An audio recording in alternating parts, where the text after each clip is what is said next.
Hello, everybody. Thank you for joining for lecture number 4, week number 5, because of MLK Day. Those of you who submitted the summary of the previous lecture, Church and Its Practices, I am thankful. I received them. And reply to you that I received. Those who send the summaries on time will be credited for that lecture, for that week. So those who haven't made it, if you submit it late, you will have some credit reductions. Our next topic is the church and society. So how the church influenced the society at large, or they were just very reclusive, a group of people, or they were indeed affecting people and the spheres of society. So for that, we will continue to start talking about, it's a kind of continuation from the previous lecture. What do the Christians do? What do they practice? What kind of ordinances or beliefs they had in what they were doing it, and how that in turn affected people around. So let's get to it.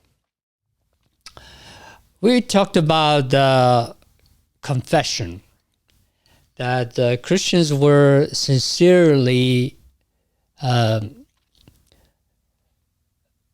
believed and confessed their sins to one another, not only to one another, and also to those who are in spiritual authority.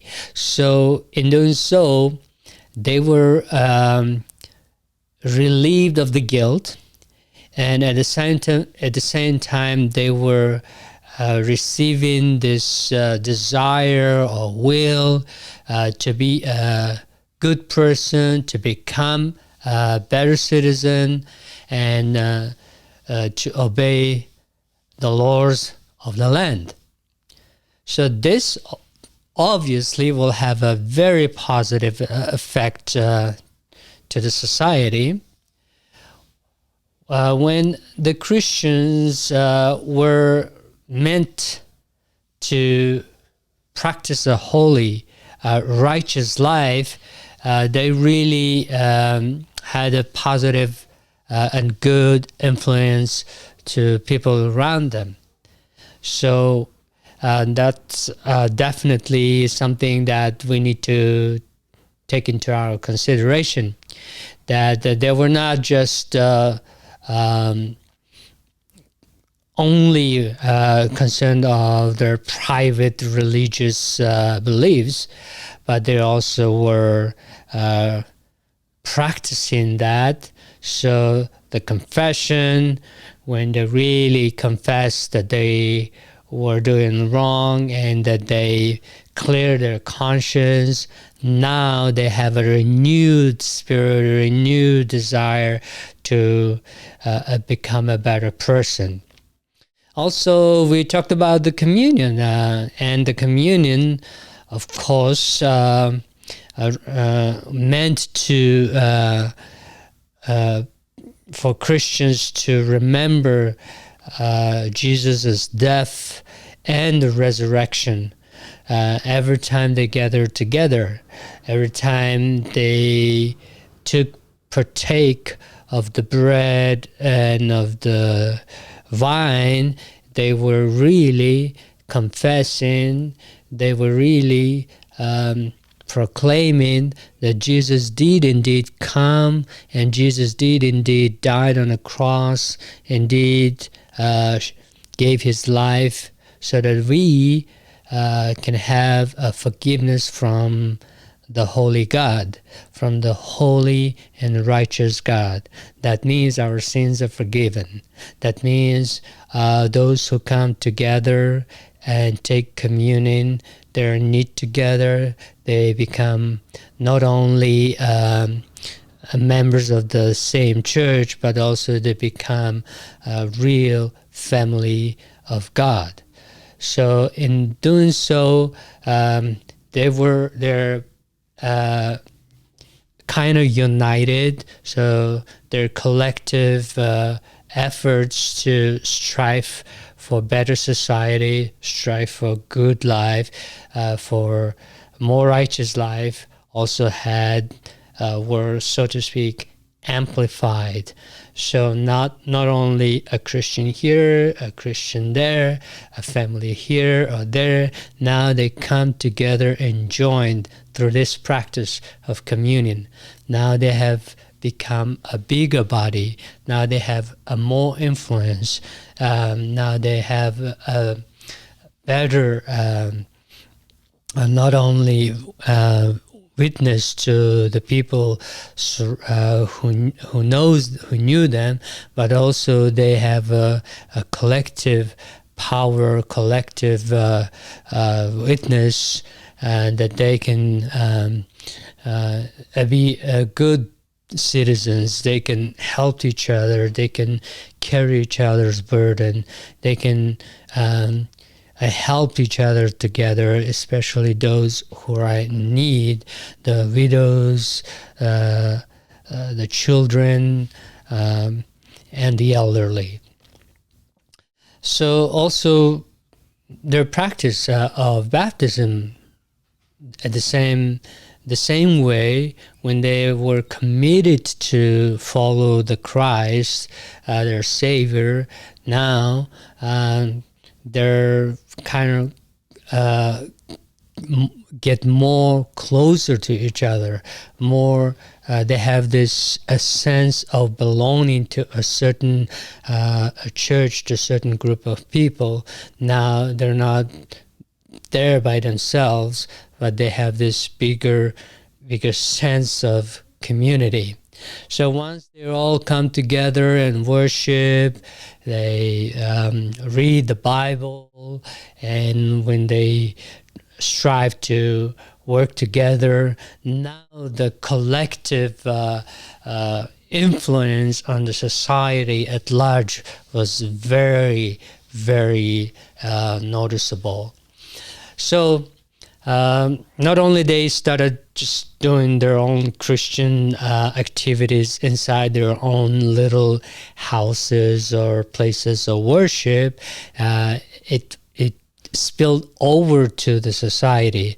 So spilled over to their neighbors. Now they practice their faith. Now they really help. Now they really teach others. Now they really care and feed. Now they really heal others. So they really started serving others. So no doubt Christians were helping a lot to the people in need. They were really combining their efforts. They were helping each other. They were helping people. It's not that they kept their faith to themselves, but now they started practicing in the real life. So not only they were forming these big communities, now they started teaching others as well, teaching other kids, helping other women, helping other people in need who are sick, who are hurt.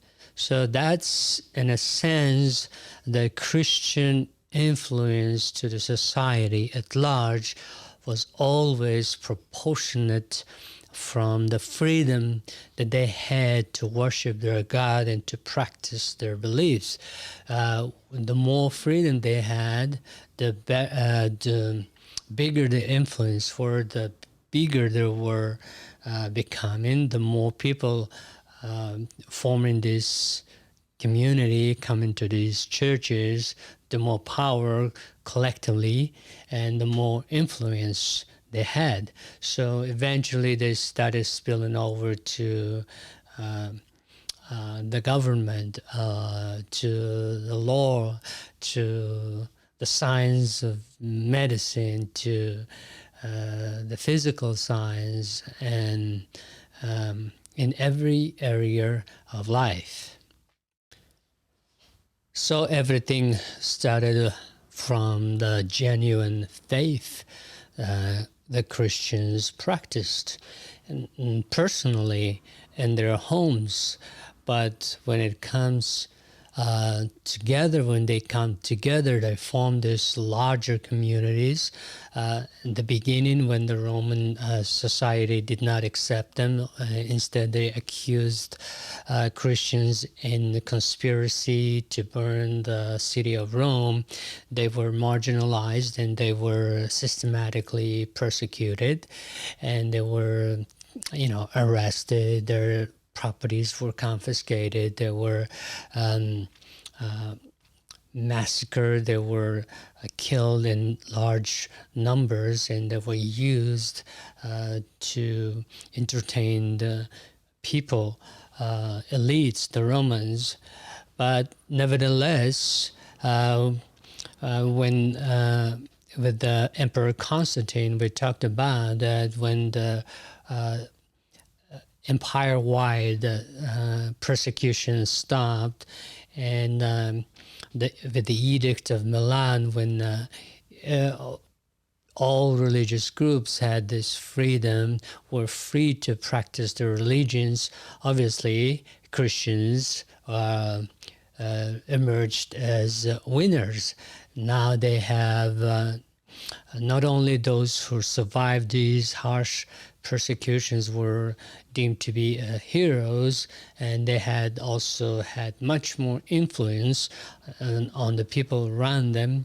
And when they came together and they formed these large communities, and when they were given freedom and their properties were given back, the churches, the facilities, probably church buildings were that were used to teach their children, to teach other vocational skills, or were used to be as hospitals. Now they have much more freedom, and their influence on the society at large is very much amplified. Obviously, the Christians had much more influence in their culture as well. No one will argue today that Western society was formed on the Christian values, on Christian story of the universe, the Christian story of the humanity, and obviously we see that in every form of the arts and culture, as opposed to we don't see that much in other parts of the world. But in the Western parts, in the Western world, Christianity has definitely played a major role in its formation. The cultural influences of the church, of course, were very wide, and they also took over the whole Roman Empire. A lot of historians, scholars, they noted that ironically the Roman Empire, who persecuted these small sect, new religion of Christ and its followers, but in just couple of centuries, this huge empire fall under the influence of this small group of people that they persecuted so harshly for the couple of centuries. And the church eventually spilled over to the politics and the popes, and it lasted throughout the Middle Ages, and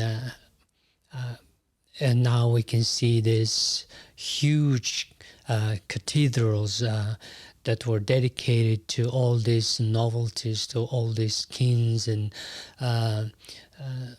elites, and we can see, we can only imagine how much money that was required to fund these magnificent buildings. And also the church also influenced the education at large. So before the Christians were teaching their children at home, and also they were teaching them at the church.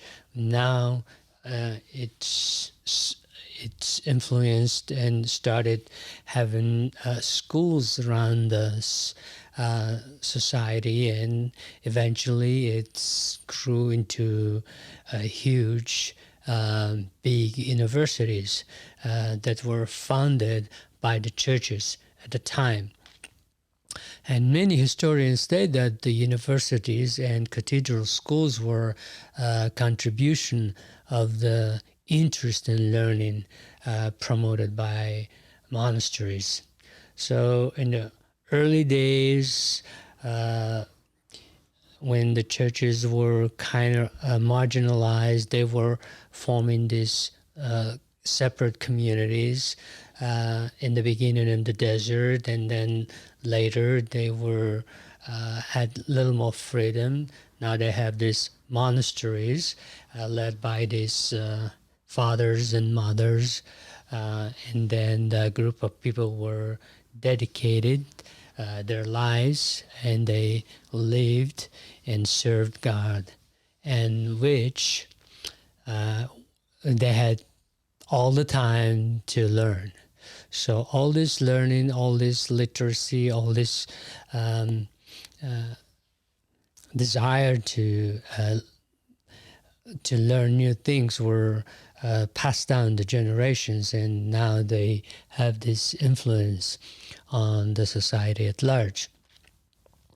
So until the times of Reformation, of course, the Christian Church had this one huge unified Catholic Church. Of course, other groups were existed, but they were in the shadows. But this one church had a very big influence on the society. Again, in the politics, in the churches, and educational institutions, and we know that huge parts of benevolence or helping people were led by these monasteries, led by these nuns, and led by these people of faith, especially during the times of pandemic, there are times of wars, famines, when people were left. These are the people who were helping them sacrificially. And also during the Rome, even though it was illegal to abandon the children, but because of the Christian influence, the status of children and also the women were elevated much. We know that from their founder, from the teachings of Jesus, that Jesus regarded children as very special, and he stated several times that children must be revered, that must be also valued as a human being, and also the women too. When the society at large, they were not regarding women as equal to men. They didn't even had the voice in the court of law. They couldn't make a witness. Women were regarded in most cases, except the novelties elites. They were properties, they were properties of men. The men could divorce and send them back off whenever they wanted to. So now, because of the Christian influence, because of the Christian high regard of human life, for a high regard of sanctity of life, right? The children, especially before they were born, and a high regard of the family. Now, everybody has more rights, which eventually women were started taking a role in teaching and serving and in all fields of life, all fields of human services. So also the Christians had formed this benevolent helping the needy, based on, again, the teaching of Jesus of the parable of Good Samaritan. This Samaritan helped to the attacked person, to the guy who was attacked and beaten and robbed and were and needed a help. Because of this, centuries, generations of Christians, were helping people in need, not only during the special hard circumstances, but even also in times of peace as well. And when the society produced this orphans, when society produced this poor widows, the church were there to extend their help. And again, their high regard of the family unit. Now they influence that the marriage should be between one man and one woman. So the polygamy, having several wives were out of question. So the divorce was taken very seriously. So far, we talked a lot about good, positive influence of the church on the society at large. But it wasn't that always good. Again, the rise of Christianity, the influence, all this positive influence came with the moral decline because of this such a huge influence, and they were given us such a power in the politics in all spheres of life. But again, this brought back, ironically, the moral decline, and that's when the church declined, and there were struggles and the power, and they were kind of going backwards. The women were eliminated, pushed back out of the politics. Also, the popes, the new heads of the church, were political, very political. They were they had this dual dual authority of the head of the state and the head of the church, which you can imagine um, it was corrupt. It had constant power struggle. So this again started in somewhat moral decline of the role of the Christian church in the society. But on the other hand, the society was progressing. There were more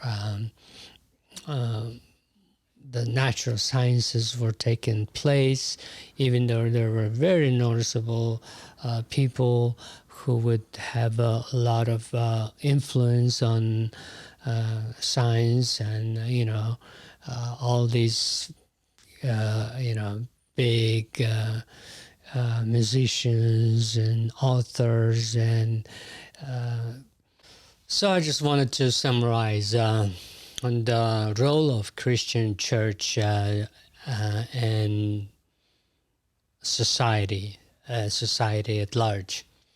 So we started off from the very beginning that the teachings of Jesus himself had so much influence on the very small number of people who were empowered by the Spirit and by the truth and by the reason Jesus. They grew exponentially. They grew so large, so big, that the authorities, the Jewish religious leaders, and the Rome were threatened. So they started, try to crack down on this new sect by the religious zealots and by the Rome as well. But then this crazy Roman emperor decided he had this special, ecstasy or power from high, and he set Rome on fire and accused Christians for that. This began the awful couple of centuries sporadic persecution against Christians. The height of it was the early 4th century when the emperor called Diocletian had a really statewide persecution against Christians. They were arrested. Their properties were taken away. They were tortured. They were killed in large numbers. But with Constantine, the emperor, who had this vision, now the Christianity became a free, not only Christianity, but all the other religions who did not worship the emperors as their gods. With this freedom, there rose the influence of the Christians. Now they have their churches back. Now they have buildings. Now they can teach their children. Now they can have their hospitals run. Now they can have their nursing homes. Now they can have,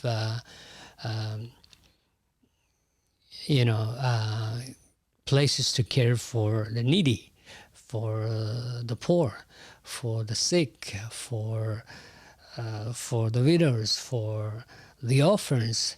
Now they started, their influence started growing and growing, and by the couple of centuries, their influence became so much so that they started influencing the politics, the culture, the arts, the science, and the education. Now they only teach their own kids anymore. Now the institution grow into big, large universities. Now there's some Christian influence in all areas of life, in all areas. The science, the medicine, the institution of politics, institution of the teaching, education, and the arts, the sculptures, this huge cathedrals, magnificent buildings, the statues. So largely the influence was very positive, very good, which kind of looked into the future, progressed. All the while they kept the teachings of the Christ, especially the marriage, the sanctity of human life, the dignity of human life, the equality, and all these matters were very good and influential and positive until when they had this too much power, until they had this too much influence. Now they are corrupt. Now they started getting into power struggle. Now started they getting into the politics. Now they started to decline all in the morals.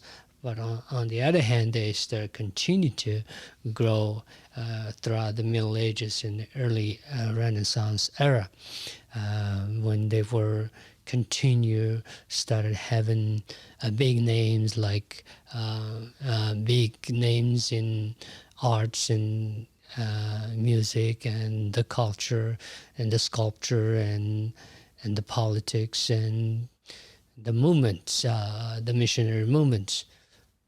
However, they started having moral decline inside of the church, now not easily seen outside, but it started having there, started brewing there. And but we'll stop it right here. We know that the church always has effect on the people around, especially when they come together, when they organize together into communities, when they come and do a bigger stuff, a bigger outreach. They start helping more. That's when their influence grows. So that's all for today, for this week. Probably we're gonna have the midterm next week. I will come up with the instructions, and see you then. Bye.